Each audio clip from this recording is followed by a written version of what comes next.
I thought I'd do something different today. I want to make this educational as well as entertaining.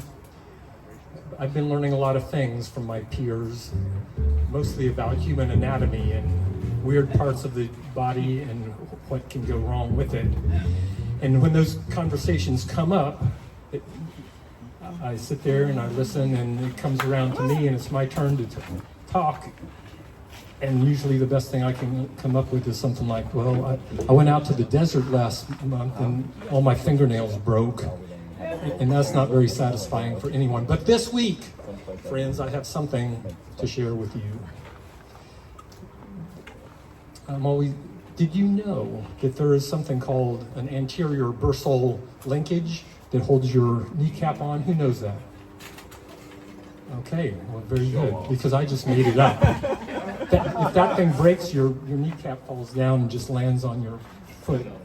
But those are the kind of things that I hear about. But okay, how about esophagus? Anybody heard of that? Yes. Which part? Do you know what it does? Okay, well, this isn't going to be as educational as I thought it was going to be. An esophagus. If you asked me last week what an esophagus was, I would have guessed that it was a big hairy muppet.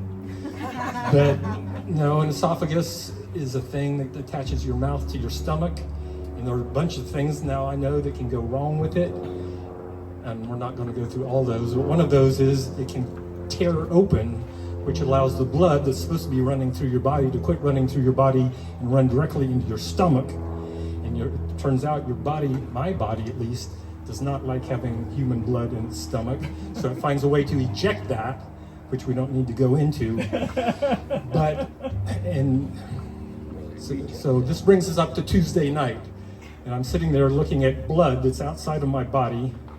And just a pro tip, if you see blood outside of your body, it's probably in the wrong place, and you should probably consider what went wrong. Especially copious amounts. I was looking at what were copious amounts, and I was thinking, well, this could get better. And that's when Mary Jo came in and looked, and she said, we're going to the ER now. So thank you, Mary Jo. Otherwise, I'd be at home now. Maybe this will get better. So we went down there, and we checked on in, and it was something that they wanted to spend more time with. So the first thing they do is they dress you up in that gown, you know. I call it the robe of abandoned dignity. and then they wire you all up.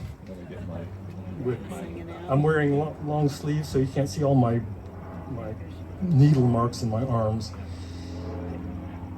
So they recognized that blood outside my body was not a good thing, and they wanted to look inside my body to see maybe what was going on, and they decided they were going to push me down to the CAT scan room. Anybody know what a CAT scan is? Oh yeah. Okay, see, this is educational for me, because I asked the guy that was pushing me, what's a CAT scan? He says, oh, it's like a PET scan, except they don't allow dogs. So I should have brought that guy up here to be entertaining and educational. So anyway, they put me through that, and they say, yes, there's something wrong on your insides. I said, yeah, thank you for that. And we're going to schedule a procedure for the next morning, and you're going to spend tonight in the intensive care unit. So they rolled me on up there. Looks like Terry's ready to go here. So I'm going to pause the story, and if you want to hear, Did you live? I don't want to be. Well, there are no. We're not getting. You'll have to come back for part 2. Okay. If you want to hear the ending. So if you'll remember back to an hour ago, I was being hauled up to the ICU to be prepared for my procedure the next morning. And we indeed had a procedure. They put something down my throat and put some clips on the bleeding part and put some goo over the bleeding part. And I woke up and I fell back asleep. And I woke up and fell back asleep and woke up and fell back asleep and woke up again and stayed awake, and I felt good. And I've felt good ever since, and I was ready to go home. what could go wrong, they did not agree. I had to stay there another day and another night. So I had time to kill. So I got them to rewire me so I could walk over and brush my teeth. I snuck my underwear back on. I felt very empowered by that. Before the procedure, they had me on a NPO diet, which stands for nothing by mouth. And I only realized last night, based on my 5 years of high school Latin, that's a Latin thing. Thank you, Mrs. Galloway, wherever you are. I knew that Latin would come in handy one day. What else did I do? So I was on a nothing by mouth, but then they graduated me to clear liquids only. You've been there. And I learned the clear liquids only menu by heart over at Encinitas. You can have tea of either English breakfast tea or chamomile tea. You can have broth of either chicken or vegetable. And I'll tell you, those broths, they come in little packs like ketchup does, and you open it up and squeeze it in the water. So, what else? Oh, and they had orange flavored gelatin. And they had lemon flavored ice. And I just realized that I missed a huge opportunity. I had all those things of varying shades of kind of yellowish brown on my tray, and I could have put my urine bucket over there with them and had a beautiful still life. You know how you miss opportunities and regret things for a long time? I'm going to regret that. Not taking that picture for a long time. But they did have a couple of criteria before they would let me out. I was not allowed to show any more blood outside my bodily container, and I had to pass some gas for them because that would show that there was a clear way from the upper orifice to the lower orifice. And during that procedure, as I was working on that, my daughter called with a video call. Wait. You gotta back up. How does one work on that? Catch anybody? Yeah, with the kind Okay, of keep diet going. that- Keep going. It'll be in the book, okay? Okay. Buy the memoir and find out.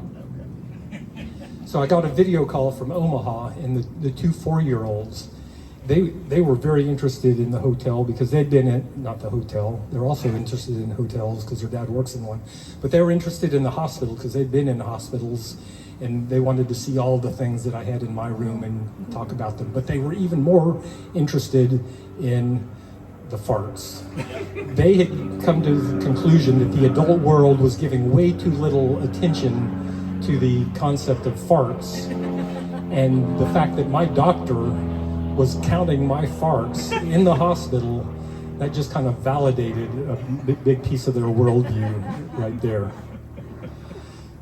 So we had, I was playing with my food, I was counting my farts.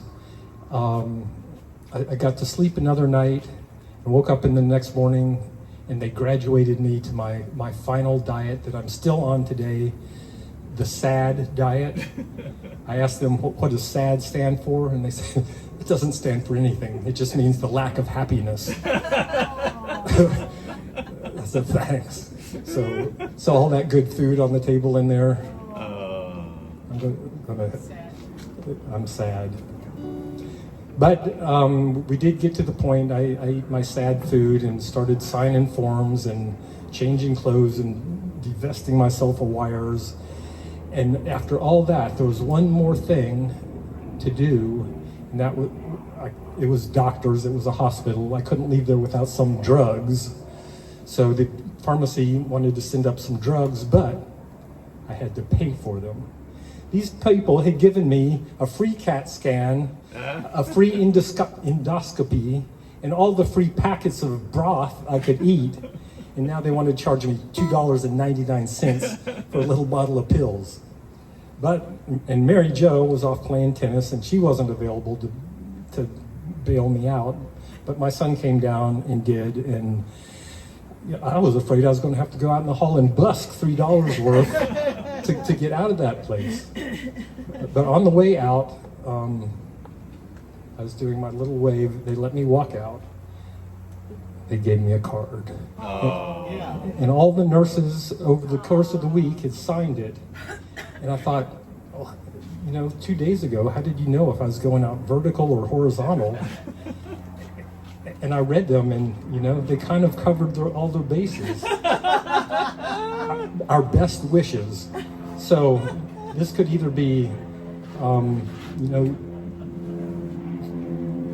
congratulations, you're going home upright, or our condolences, we did our best. But that's my souvenir